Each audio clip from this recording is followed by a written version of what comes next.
akan membawa satu pertimbangan di hakim dari Pengadilan Agama Jakarta Selatan bahwa yang terjadi adalah aku di KDRT. Jadi aku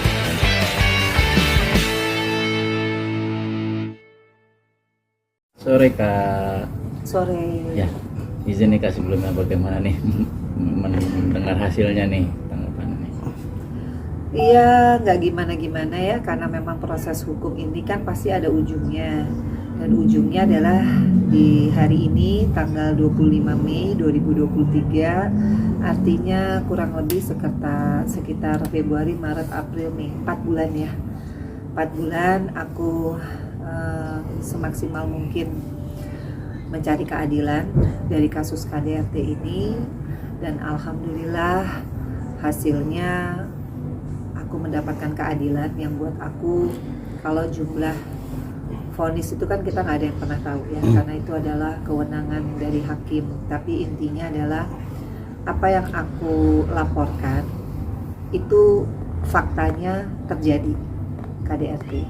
Karena kan kalau dari pihaknya terdakwa selalu bilang bahwa tidak ada KDRT, tapi fakta hukum yang sudah diputuskan di Pengadilan Negeri Kota Kediri tentang kasus KDRT ini menyatakan memang terbukti secara sah dan meyakinkan ada KDRT terhadap aku, fisik maupun psikis.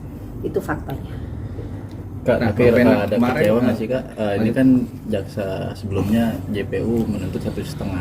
Pada akhirnya diputuskan hari ini jadi 1 tahun nih, gimana nih Kak?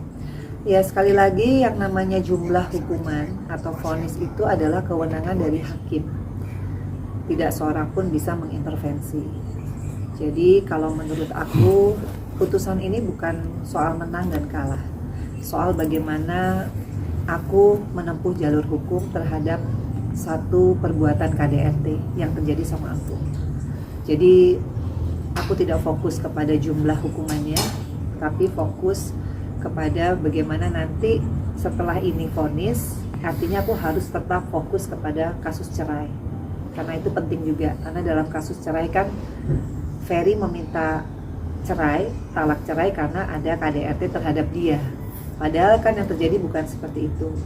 Aku juga ingin bercerai, aku juga rekonvensi, aku gugat balik, aku juga ingin bercerai, tapi karena KDRT yang aku alami.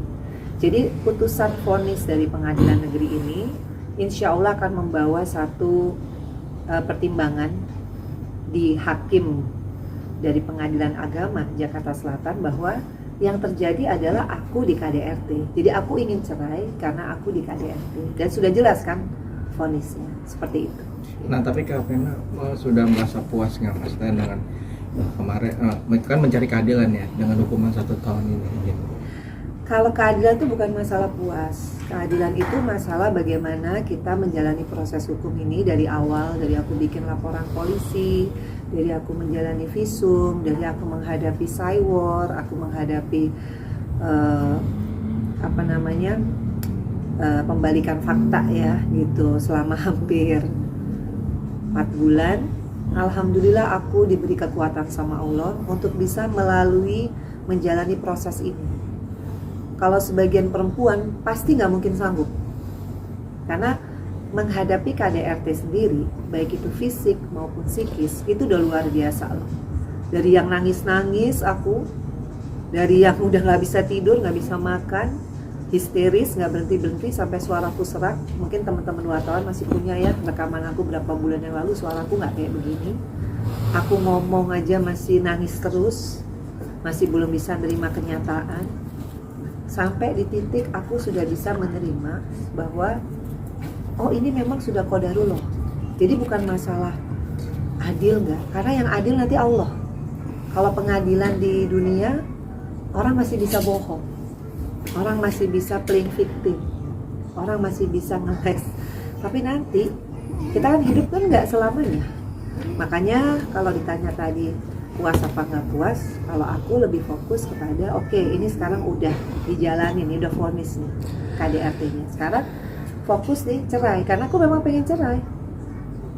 Dan aku pengen cerai bukan karena aku yang meng-KDRT atau dia yang di KDRT, tapi fakta hukumnya di pengadilan negeri di Kota Kediri sudah putusan nih bahwa Ferry dinyatakan sah dan meyakinkan melakukan KDRT, hukumannya 1 tahun. Nah, itu kan sudah negara menyebutkan seperti itu, gitu. Jadi aku fokus aja di next proses hukum yang lain, gitu, perdata ya, gitu. Tapi Kak, walaupun udah diputuskan hari ini, dia tetap aja nih Iya. tidak mengakui adanya tindakan tersebut nih Kak. Ya, aku bisa ngomong apa?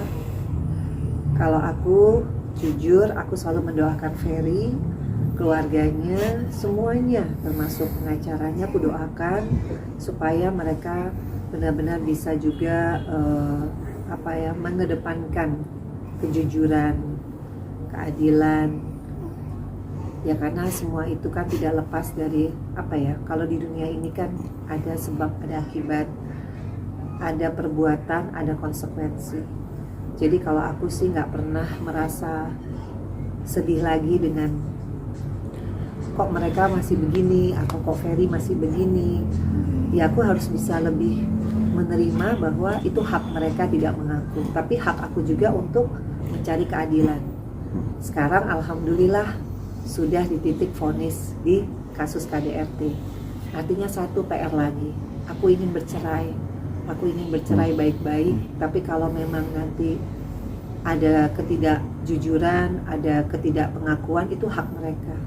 Tapi aku sebagai orang yang aku takut sama Allah, ya aku pengen jadi orang yang lebih jujur, pengen jadi orang yang lebih mendoakan orang yang lebih baik, meskipun mungkin orang itu belum menyadari, orang itu belum dapat hidayah, orang itu mungkin belum bisa berkata yang jujur, ya aku kan nggak bisa memaksa. Itu aja sih.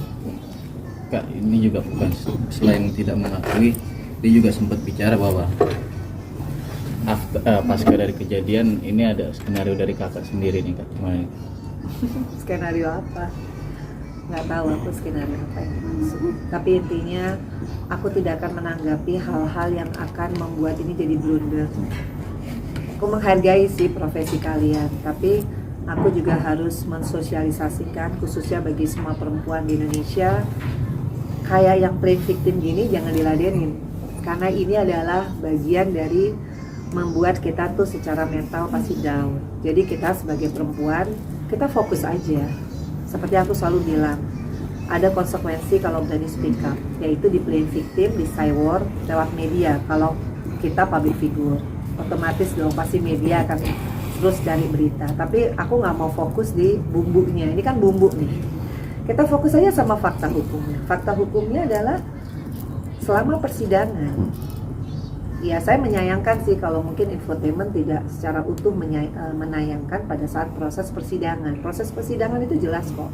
Saksi fakta siapa, saksi ahlinya siapa, visumnya ada. Saya sebagai saksi pelapor, saya sudah memberikan keterangan. Jadi kalau urut-urutannya itu disosialisasikan, dipublikasikan, dan diikuti dengan baik dan benar, orang yang nggak ngerti hukum juga ngerti gitu. Tapi kalau dia tidak puas kan dia masih bisa banding ya.